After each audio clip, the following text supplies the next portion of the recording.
Sergeant James Blake stood at his post outside Windsor Castle, his polished boots gleaming in the April sunshine.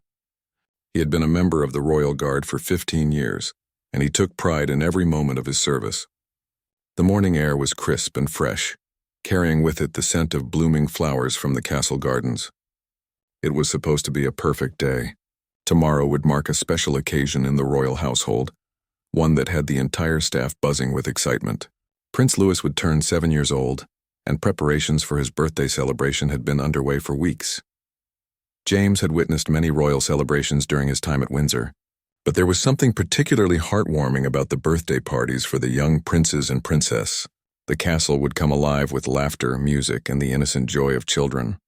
He had seen Prince Louis grow from a chubby toddler into a bright, energetic boy with a mischievous smile that could light up any room. The young prince had a habit of waving at the guards when he passed by, and James always felt a warm sense of duty knowing he was protecting such a wonderful family. As the afternoon sun climbed higher in the sky, James observed the increased activity around the castle grounds. Catering vans arrived through the main gates, their sides emblazoned with the logos of prestigious London bakeries. Workers carried in boxes that James knew contained the elaborate birthday cake that had been specially ordered for the occasion. He had overheard some of the staff members discussing it earlier in the week. It was supposed to be a magnificent 3-tier creation decorated with Louis's favorite things. Dinosaurs and football themes combined in a way that only royal bakers could manage. Decorators moved in and out of the East Wing entrance, their arms full of colorful balloons and streamers. James could see glimpses of blue and gold, the colors that had been chosen for this year's celebration. The Queen Consort herself had been involved in the planning, making sure every detail would be perfect for her step-grandson. Staff members whispered about how she had personally selected the entertainment, insisting on hiring the best children's magician in all of England. The magician was scheduled to arrive early the next morning to set up his equipment in the grand ballroom. During his afternoon break, James sat in the guard's common room with his colleague, Corporal David Mills. David was younger, having joined the Royal Guard only 3 years ago, but he shared the same dedication to duty that James valued. They sipped tea and discussed the upcoming celebration. David mentioned that his own son was the same age as Prince Louis and attending the same school. He had heard from other parents that Louis was well liked among his classmates, always kind and inclusive despite his royal status. The guest list for tomorrow's party was impressive. 25 of Louis's school friends had been invited along with their parents. Security had been reviewing the arrangements for days, making sure that every guest could be accommodated safely while still allowing the children to have fun. James had seen the detailed schedules and protocols. There would be games in the garden if the weather held, a treasure hunt through the castle's safe corridors, and of course the magic show. The children would be served a special lunch in the dining hall, followed by birthday cake and ice cream. As evening approached, James returned to his post for the final hours of his shift. The castle was bathed in the golden light of sunset, its ancient stones glowing warmly. He watched as the last of the delivery trucks departed, their cargo safely deposited inside. The head of household staff, Mrs. Patricia Henderson, emerged from the main entrance, clipboard in hand. She had the satisfied look of someone who had successfully coordinated a major event. She paused to speak with the security chief, and James could see her gesturing enthusiastically, no doubt confirming that everything was in place for tomorrow. Inside the castle, the royal family was preparing for a quiet evening before the big day. James knew that Prince William and Princess Catherine had kept Louis's schedule light today, wanting him to be well rested for his birthday celebration. The young prince had spent the afternoon at school as usual, probably bursting with excitement as his classmates reminded him about the party they would all attend tomorrow. James smiled at the thought. He remembered his own childhood birthdays, though they had been far simpler affairs than what awaited Prince Louis. The security briefing that evening was thorough. James and his fellow guards reviewed the protocols for managing the arrival and departure of guests.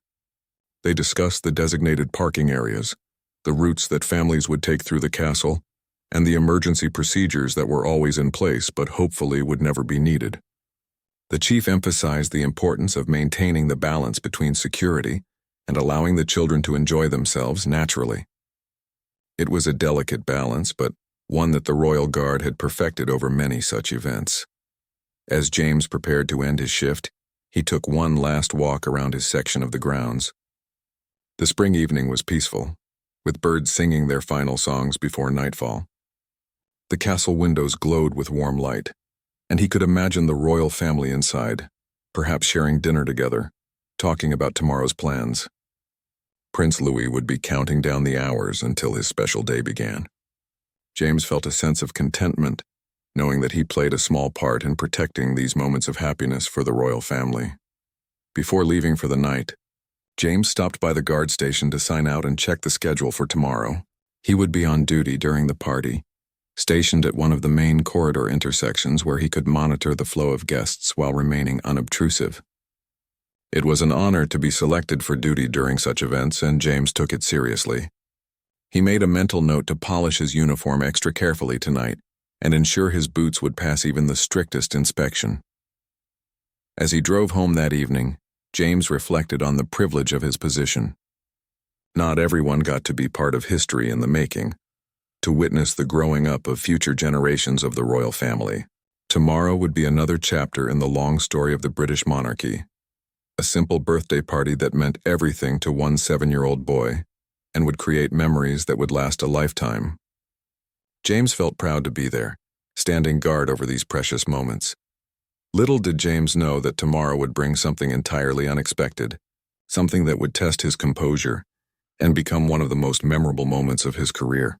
The perfect birthday celebration that everyone had worked so hard to create was about to take a turn that nobody could have predicted. As James settled into his evening routine at home, the royal household continued their preparations, unaware that plans were about to change in a way that would surprise everyone involved. The morning of Prince Louis's birthday arrived with all the promise of a perfect spring day. Sergeant James Blake reported for duty an hour earlier than usual, wanting to ensure everything was in order before the guests began arriving. The castle grounds looked magnificent. Overnight, the final touches had been added to the outdoor decorations. Colorful banners hung from the garden archways, and the lawn had been transformed into a wonderland of activity stations. Giant inflatable castles stood ready for the children, and tables laden with games and craft supplies waited under elegant white tents. James took his position in the main corridor at 9 o'clock sharp. From his vantage point, he could observe the staff making their final preparations. The catering team moved through the dining hall with military precision, arranging plates and cutlery with perfect spacing. The birthday cake had been unveiled, and it was even more spectacular than he had imagined. 3 magnificent tiers showcased fondant dinosaurs playing football, with Louis's name spelled out in golden letters across the top tier. The whole creation was a masterpiece of sugarcraft and artistic vision. The first guests were scheduled to arrive at 10:30, and by 10 o'clock, the castle was humming with anticipation. James watched as Prince William and Princess Catherine descended the grand staircase with their children. Prince Louis looked adorable in his party outfit, a smart navy blue suit with a white shirt. His face was lit up with pure excitement, and he kept tugging on his father's hand, asking if his friends were here yet. Princess Charlotte walked beside them, looking elegant in a floral dress, while Prince George followed with the casual confidence of an older brother. Queen Camilla appeared shortly after, descending from the upper floor with her usual grace. She was dressed impeccably in a powder blue ensemble that perfectly complemented the party's color scheme. James noticed she was carrying what appeared to be a wrapped gift, probably something special she had chosen personally for Louis. She smiled warmly at the young prince and ruffled his hair affectionately as she joined the family. Everything seemed to be going according to plan, and the atmosphere was filled with joy and anticipation. At 10:15, something changed. James noticed Mrs. Henderson rushing past his position, her usual composed expression replaced by one of concern. She was speaking urgently into her phone, and her clipboard had been tucked hastily under her arm. Moments later, the security chief emerged from his office, also on his phone, his brow furrowed in concentration. James felt a flutter of unease in his stomach. Something was happening, though he couldn't yet tell what it was. The magician arrived right on schedule, wheeling in his equipment cases through the service entrance. James watched as staff members directed him toward the ballroom, but their usual cheerful efficiency seemed strained. There were whispered conversations happening in corners. and people kept glancing toward the upper floors where the royal family's private quarters were located. The energy in the castle had shifted from excited anticipation to something else, something James couldn't quite identify but recognized from years of experience as trouble. By 10:25, the change was unmistakable. Staff members who had been chatting happily earlier were now moving with urgent purpose. The head chef emerged from the kitchen, removing his hat and speaking in hushed tones with Mrs. Henderson. James observed them carefully without appearing to stare, a skill he had perfected during his years of service. Whatever was happening, it was serious enough to involve the senior staff, and it was happening fast. The first guest would arrive in just 5 minutes. Then James saw something that made his heart sink. Queen Camilla was speaking with Princess Catherine near the bottom of the grand staircase, and both women looked deeply concerned. Prince Louis stood between them, his earlier excitement dimmed, replaced by confusion. The queen consort knelt down to speak with the young prince, her hand resting gently on his shoulder. Even from his position, James could see that she was choosing her words carefully, trying to explain something difficult to a 7-year-old boy on his birthday. Prince William joined the group, and James watched as the family formed a protective circle around Louis. There was a brief, intense conversation among the adults, with gestures toward the front entrance where guests would soon arrive. Princess Catherine wiped at her eyes, clearly emotional, while Prince William kept his arm around his wife's shoulders. Queen Camilla stood tall, her posture conveying both authority and compassion. Whatever decision was being made, it was breaking everyone's heart. At exactly 10:30, the first car pulled up to the castle entrance. Through the windows, James could see a family with 2 children, all dressed in party clothes and carrying brightly wrapped presents. The security team at the gate had already been notified of something, because they made the car wait instead of waving it through immediately. More cars were lining up behind it, a cheerful convoy of families excited for a royal birthday party. None of them knew what was about to happen. Mrs. Henderson received a phone call and then nodded solemnly. She straightened her shoulders and walked purposefully toward the main entrance. James watched as she stepped outside to speak with the waiting families. He couldn't hear what she was saying, but he could see the confusion spreading across the faces of the parents as they listened. Children pressed their faces against car windows, still excited, still unaware. The presents sat on laps, waiting to be given to a birthday boy who wouldn't be receiving them today. Back inside, Queen Camilla had stepped away from the family group and was now speaking with the senior staff members. Her voice was clear and firm, though James was too far away to make out individual words. He could tell from her body language that she was giving instructions, making decisions, taking charge of a situation that had spiraled beyond anyone's control. The staff listened intently, nodding their understanding, though their faces showed disappointment and sympathy. Then came the moment that would stay with James forever. Queen Camilla walked to the center of the grand hall, where the morning sunlight streamed through the tall windows, casting long shadows across the polished floor. She took a deep breath, squared her shoulders, and in that moment, James saw the weight of responsibility that came with her position. Whatever she was about to announce, whatever decision had been made, it fell to her to deliver the news. The castle fell silent, waiting for words that would change everything about this special day. Queen Camilla's voice rang out clear and steady across the grand hall, though Sergeant James Blake could detect the slight tremor of emotion beneath her composed exterior. The assembled staff members stopped what they were doing, turning to face her with expressions of concern and curiosity. Prince Louis stood beside his mother, Princess Catherine, whose hand rested protectively on his shoulder. The young prince's birthday excitement had given way to a confused solemnity that seemed far too heavy for a 7-year-old to bear. The queen consort began to speak, her words measured and careful. She explained that due to unforeseen circumstances, the birthday celebration would need to be postponed. James watched as the staff's expressions shifted from confusion to shock. Weeks of planning, hours of preparation, and the joy of 25 excited children were all being swept away with a single announcement. The Queen continued, stating that all guests were being contacted and would be informed of the situation. She thanked everyone for their hard work and asked for their understanding and discretion during this difficult time. What struck James most was not just the announcement itself, but the way Queen Camilla delivered it. There was no anger in her voice, no frustration or blame. Instead, there was a deep sadness mixed with firm resolve. She spoke as someone who understood the weight of disappointment, but also knew that some decisions, no matter how painful, had to be made for the greater good. Her eyes, James noticed, kept drifting toward Prince Louis, filled with an emotion that looked remarkably like personal anguish. The young prince himself seemed to be processing the news in stages. At first, he simply looked confused, his eyebrows knitted together as he tried to understand what his grandmother was saying. Then, as the reality sank in, his lower lip began to quiver. James felt his heart break as he watched the boy struggle not to cry, trying so hard to be brave in front of all the adults. Princess Catherine knelt down beside him, whispering something in his ear, but Louis just nodded silently, blinking back tears. Outside, the line of cars filled with excited families was growing longer. Through the tall windows, James could see Mrs. Henderson speaking with the parents, her hands gesturing apologetically as she delivered the disappointing news. One by one, the cars began to turn around and leave. Children's faces pressed against the window showed confusion and sadness. Presents that would never be opened today sat forlornly on car seats.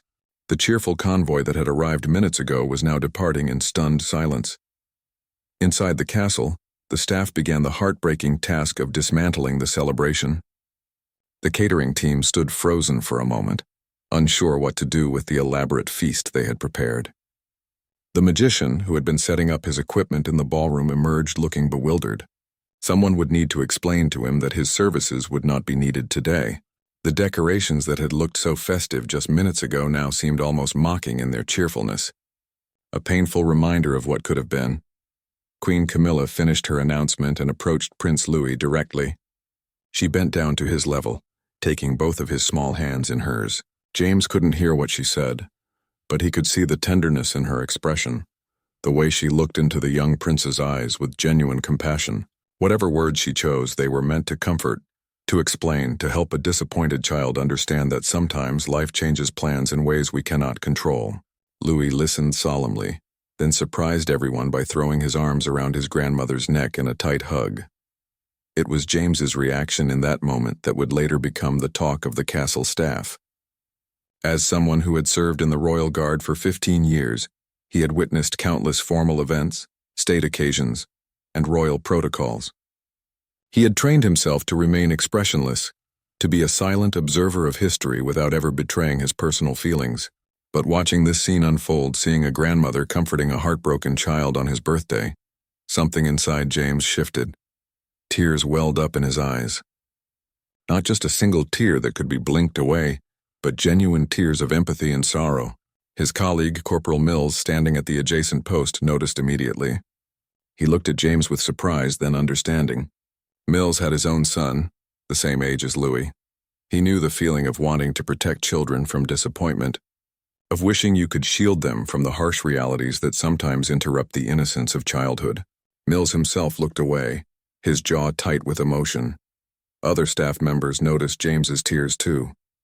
Mrs. Henderson, returning from her difficult task of turning away guests, saw the sergeant's face and felt her own eyes water. The head chef, who had spent days perfecting the birthday menu, stood in the corridor with his shoulders slumped in defeat. Even the usually stoic security chief seemed affected, his professional demeanor cracking just slightly as he watched the young prince try so hard to be brave. The entire castle seemed to share in a collective moment of grief for a childhood celebration that would not happen.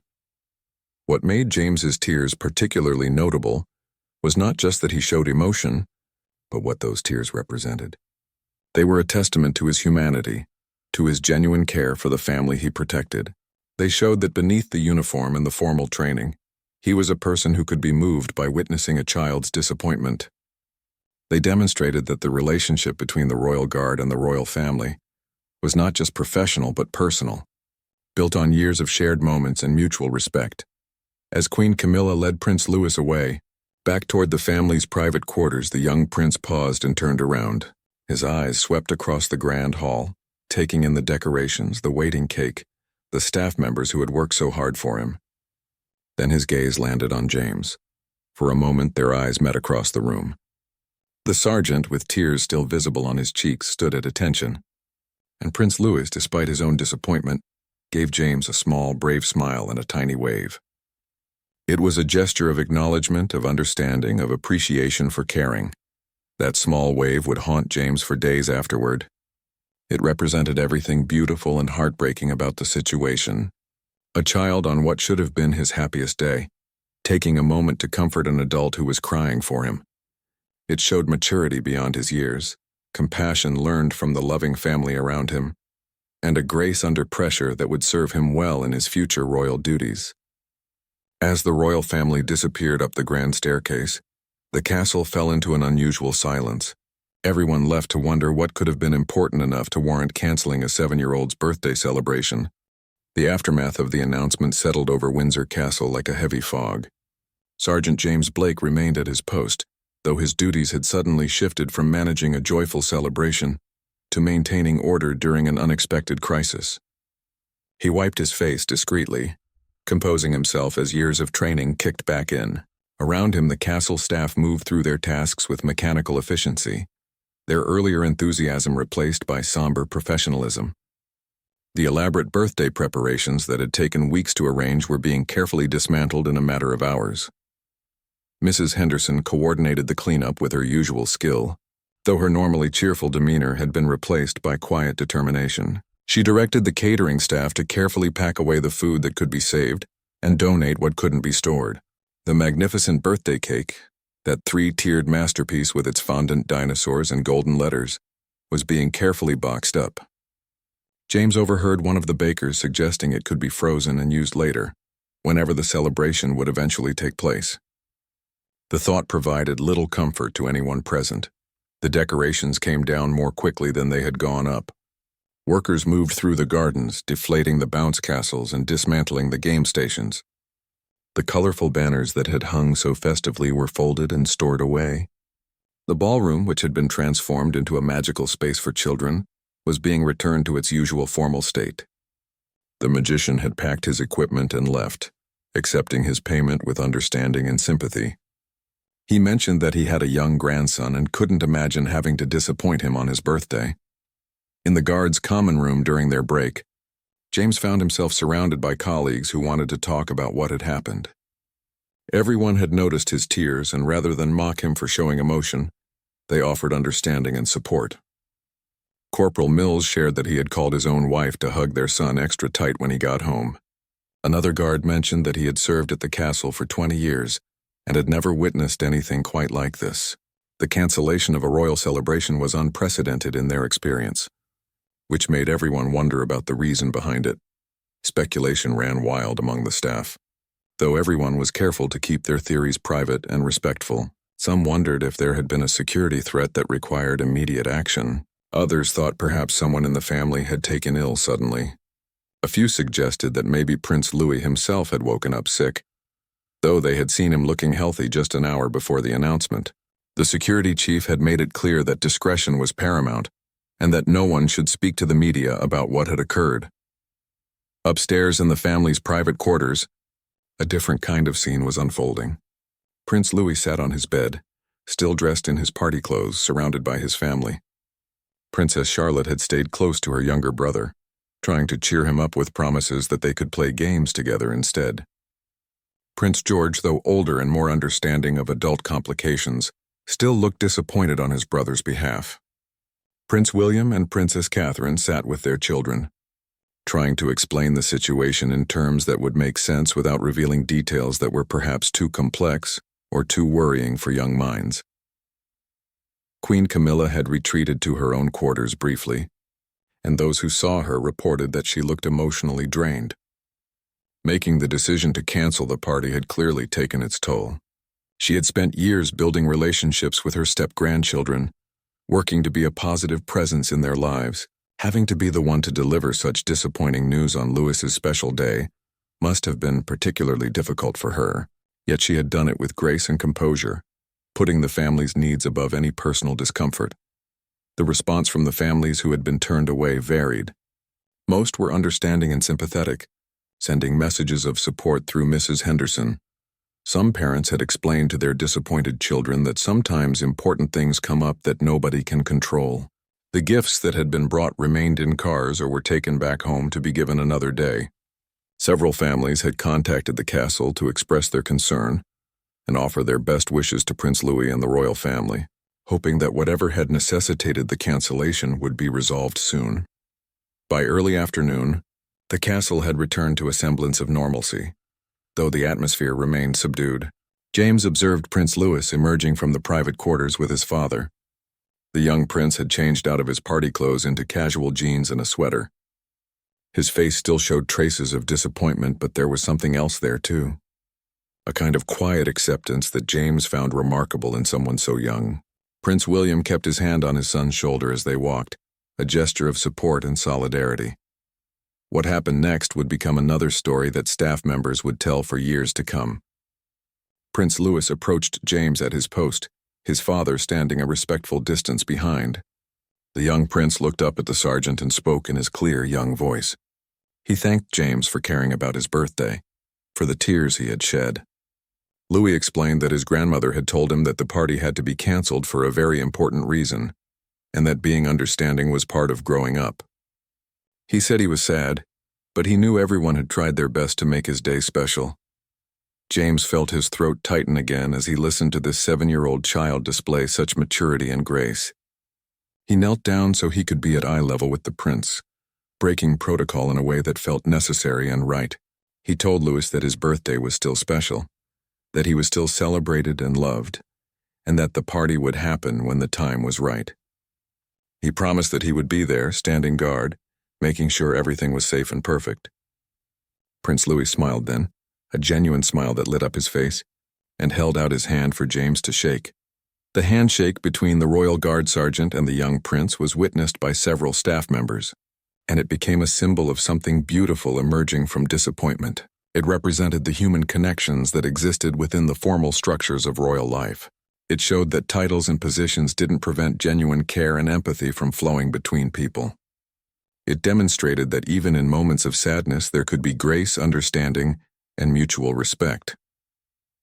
As evening approached and James prepared to end his shift, he reflected on the extraordinary day. What had started as a celebration had become something entirely different, yet somehow meaningful in its own way. His tears, which had surprised him and others, had opened a door to deeper connection and understanding.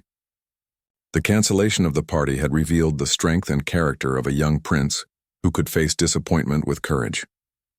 And most importantly, it had reminded everyone involved that behind the titles and ceremonies, the royal family were people with feelings, challenges, and the same capacity for both sadness and resilience that everyone possessed.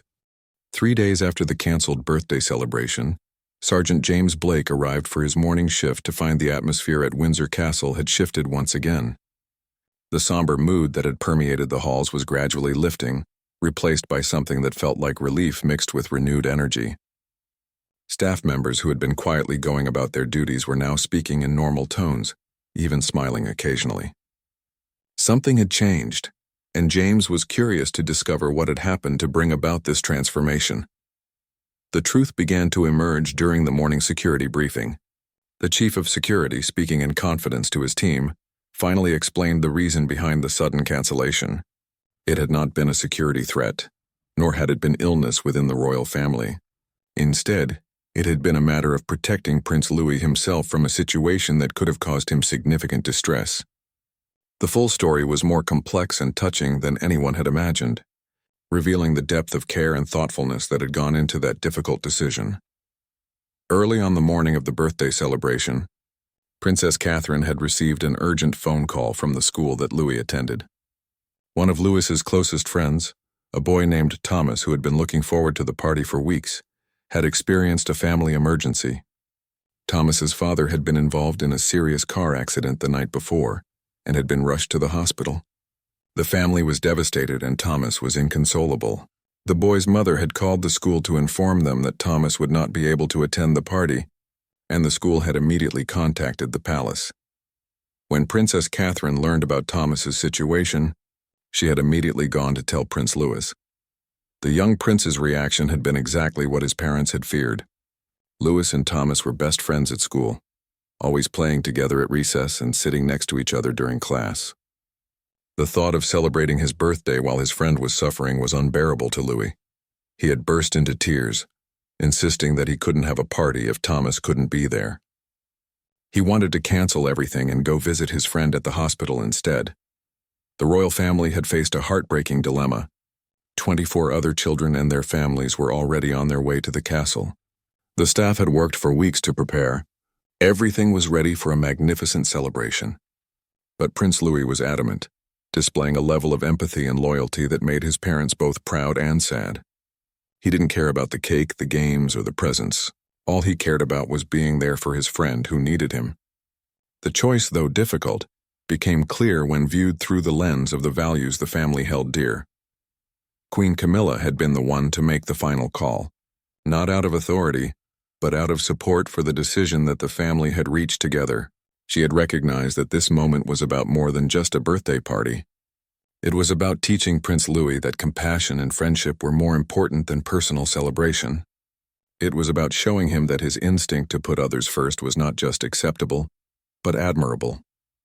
And it was about demonstrating that the royal family, despite their position and privilege, valued the same human connections that everyone else did. The security chief explained that after the announcement and the difficult conversations with guests, Prince Louis had been taken to the hospital with his parents to visit Thomas. The young prince had brought with him one of his own favorite toys to give to his friend, hoping it might provide some comfort. The visit had lasted only a short time, as Thomas's father was still in intensive care and the family needed privacy. But Thomas had been incredibly touched that Louis had chosen to be with him instead of having his party. The two boys had hugged, and Thomas had managed a small smile despite his tears. As James listened to this explanation, he felt his eyes water once again, but this time the tears were different. They were tears of pride and admiration for a 7-year-old child who had made such a selfless choice. They were tears of respect for parents who had supported their son's decision, even though it meant disappointing many people and dismantling weeks of preparation. And they were tears of understanding for Queen Camilla, who had taken on the burden of announcing the cancellation to protect the privacy of Thomas's family and to shield Louis from having to explain his choice to everyone. The security chief also shared some positive news. Thomas's father was expected to make a full recovery, though he would need several weeks of rehabilitation. The family had been overwhelmed by the support shown by Prince Louis and the royal family, and they had expressed their deep gratitude through the school. Meanwhile, plans were already quietly underway to reschedule the birthday celebration for a date when Thomas would be able to attend. This time the party would have an extra special meaning, not just as a birthday celebration, but as a testament to the power of friendship and compassion. As the truth spread through the castle staff, the earlier disappointment transformed into something beautiful. Mrs. Henderson was heard saying that in her 30 years of service, she had never been more proud to work for a family that raised their children with such strong values. The catering staff, who had been heartbroken about the wasted food, now felt that their efforts had been part of a greater lesson. Even the head chef, known for his stern demeanor, was seen wiping his eyes as he prepared lunch. The decorators and event planners who had worked so hard spoke about how rare it was to see such genuine kindness in action. James found himself reflecting on his initial reaction to the cancellation. His tears had been for what he thought was simple disappointment, a child losing his special day for unknown reasons. Now he understood that those tears had actually been for something far more profound. They had been the beginning of recognizing a deeper truth about the family he served. Prince Louis had not lost his birthday. He had gained something far more valuable. He had learned that love and friendship sometimes require sacrifice, and that true celebration comes not from parties and presents but from being there for the people who matter most. The other royal guards had similar reactions when they learned the full story. Corporal Mills spoke about how he would tell his own son about Prince Louis's choice, using it as an example of what real friendship looked like. Another guard mentioned that this story restored his faith in the younger generation, showing that children could display remarkable empathy when given the chance and support. The entire security team felt a renewed sense of purpose in their roles, understanding that they were protecting a family that represented values worth defending. As the day went on, James noticed Prince Louis playing in the castle gardens with his siblings. The young prince looked happy, running around with Princess Charlotte and Prince George, their laughter carrying on the spring breeze. There was no sign of regret or resentment about the canceled party. If anything, Louis seemed lighter, as if making the difficult choice had freed him from the burden of celebrating while his friend suffered. In that moment, James understood that this 7-year-old boy had taught everyone a lesson about what truly mattered in life, and that the cancelled birthday party had become a celebration of character, compassion, and the enduring power of friendship. 2 weeks later, Windsor Castle once again prepared for a birthday celebration. But this time the atmosphere was different. There was a deeper appreciation among the staff for what they were creating, an understanding that this party meant more than just cake and games. Sergeant James Blake watched the preparations with a sense of purpose he had never quite felt before. The decorations going up, the catering trucks arriving, the carefully planned activities, all of it felt sacred somehow, as if everyone involved understood they were part of something truly special. The guest list had been adjusted slightly to accommodate the new date, and remarkably, every single family who had been invited originally was able to attend. Even more meaningful was the fact that Thomas would be there. His father was recovering well at home and had personally called Prince William to thank the family for their kindness. Thomas himself had been counting down the days, excited not just for the party but to celebrate properly with his best friend. The two boys had stayed in close contact, with Louis calling Thomas regularly to check on him and his family. On the morning of the rescheduled celebration, James arrived extra early again, but this time his heart was light. The spring weather was perfect, with sunshine streaming through the castle windows and a gentle breeze carrying the scent of flowers from the gardens. The same decorations that had been taken down were now back up, but they seemed brighter somehow, more joyful. The catering staff worked with smiles on their faces, and the magician who arrived to set up chatted enthusiastically about the special tricks he had prepared just for this occasion.